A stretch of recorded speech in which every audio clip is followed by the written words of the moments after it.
Velika gusarska avantura. Jednom davno, u udobnoj kućici blizu mora, živio je mali dječak po imenu Dani. Dani je volio gusare više od ičega na svijetu. Satima je zamišljao da je najhrabriji gusarski kapetan, ploveći 7 mora u potrazi za blagom.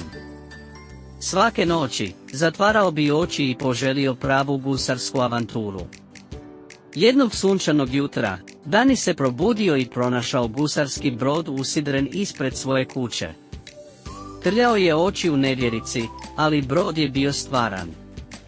Stari gusar s prijateljskim osmijehom i drvenom nogom sišao je s broda i izazivao: "Ahoj, mladi Dani!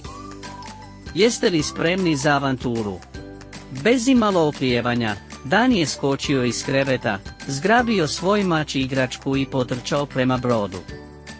Gusar se predstavio kao kapetan Dugobradi i rekao: "Dobrodošao na brod, dječače." Brod je bio čaroban i mogao je ploviti kopnom lahko kao i na vodi. Krenuli su, a kuća i drveće postali su sićušni dok su plovili u beskrajni horizont.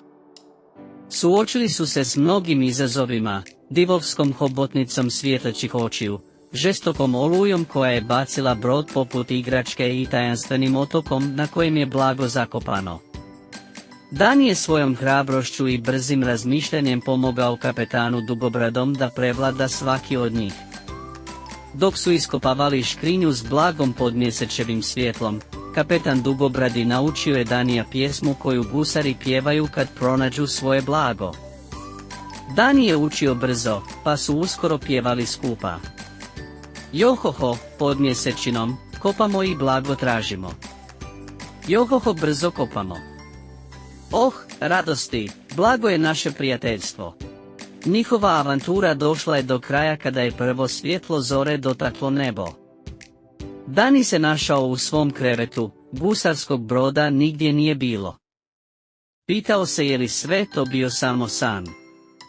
Ipak, kad je pogledao ispod jastuka, pronašao je zlatnik s ugraviranim likom broda, istog broda koji ga je odveo u njegovu magičnu avanturu. Sa smiješkom, Dani je shvatio da iako je to možda bio samo san, to je bila najbolja avantura koju je ikada imao.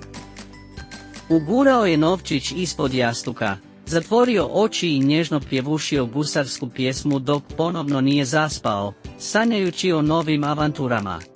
Johoho, pod mjesečinom, pronalazimo svoje snove.